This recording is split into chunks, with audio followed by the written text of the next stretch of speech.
Like a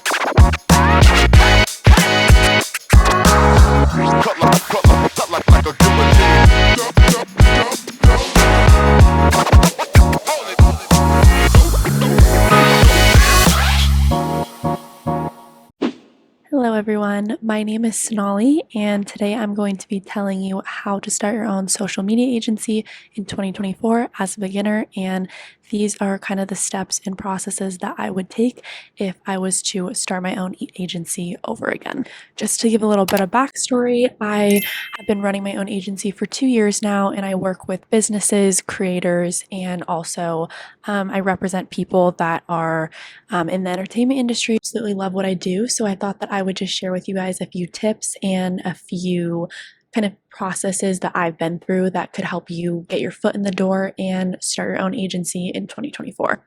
So first, you need to ask yourself why you want to start an agency to begin with. Do you want to quit your 9-to-5 corporate job? Do you want to start your own business?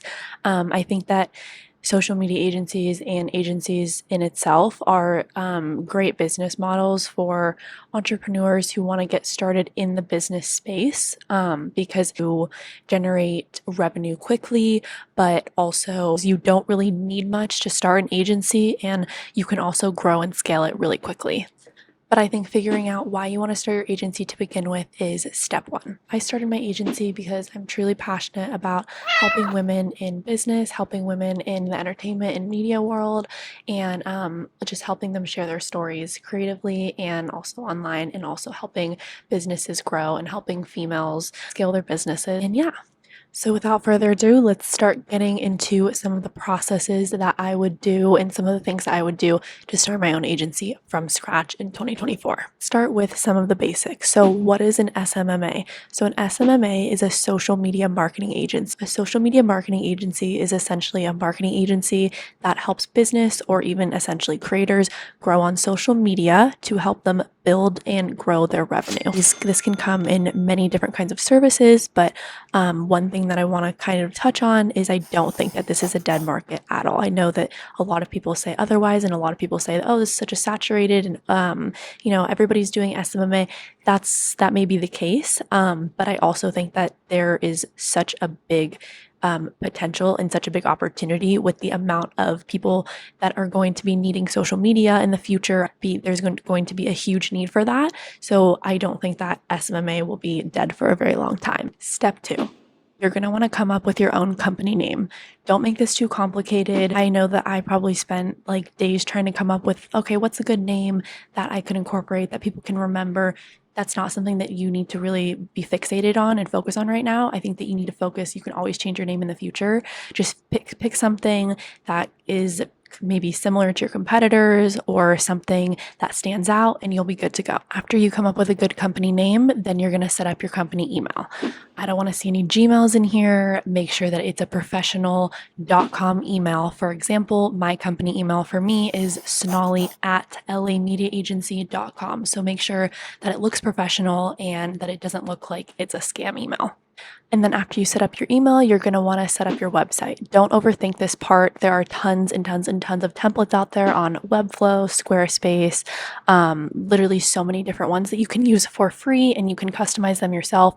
Spend 1 to 2 days at most making your website and just making a one-page simple landing page with, your services, what you do, and some type of call to action, and you should be good. When you're figuring out what niche you kind of want to service to, I wouldn't really focus on one specific niche when you're starting out, because that really limits your capabilities of who you're able to help market for.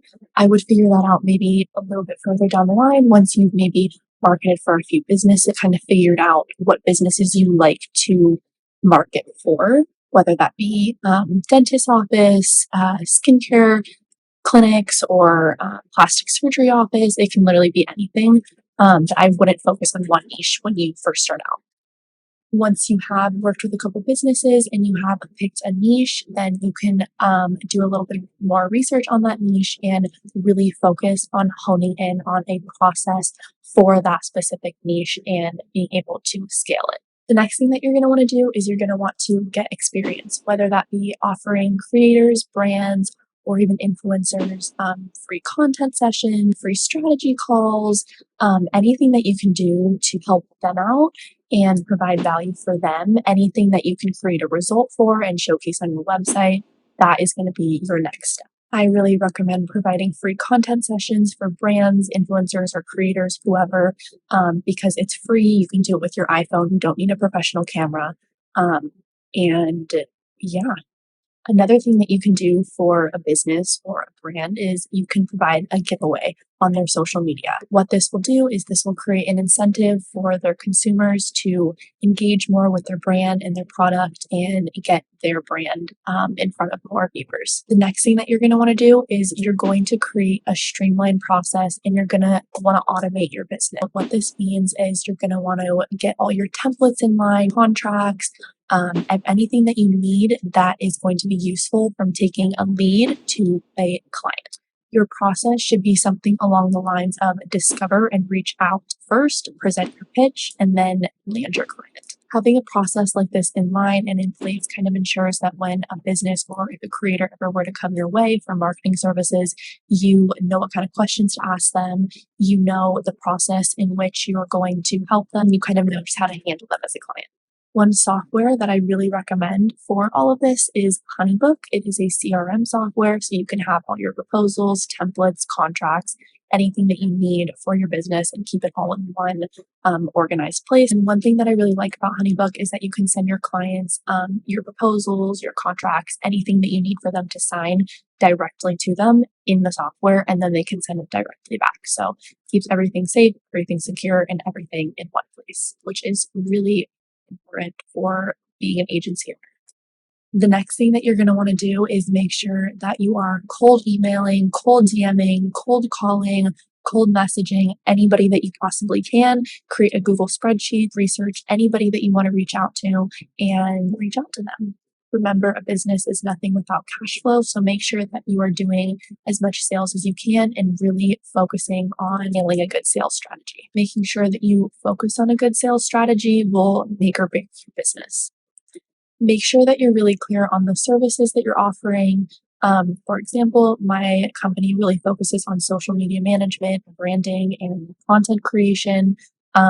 So just make sure that you have a really clear focus on what your company offers, whether that be paid advertisement, SEO, targeting, web design, branding, it doesn't matter. Just make sure that you're clear on your services. Let's go into how you should charge your clients. Now, most of you are going to, when you start off, you're going to be on fixed monthly payment. You're probably going to charge your clients based off of your experience. And this is probably going to look anywhere between $500 to $1,500 when starting out. It totally just depends on the services that you're offering and the results that you're able to get them. You're going to hear more no's than yeses to begin with, but just use the rejection as fuel and just continue to do as much as you can. Reach out, continue to cold call people, to continue to do sales and get better at it and improve. Now, don't use people's rejection as something to give up on. Push through and learn how you can improve your sales pitch for each potential lead. Many people are trying to start and make it in the SMMA world, but not many people are willing to make their company innovate and stand out. And the biggest thing that a lot of people don't understand when starting this business is you're starting a business to create results and to grow businesses' revenues and to also increase engagement for creators or whoever, your target market, whoever you're serving. But you're essentially helping businesses grow and you're essentially helping creators grow. That is what you're doing. And if you're not able to do that, then you are in the wrong business. Again, making sure that you can provide a clear result and clear value for that business, whether that be a growth in ROI, whether that means a growth in engagement or growth in socials, whatever that is, then you need to make sure that you have a system in place that can actually get the client results. That is it for today's video, guys. I hope you guys liked it and leave me any questions or any comments down below. And yeah, I will hopefully have a video up next week. And thank you so much.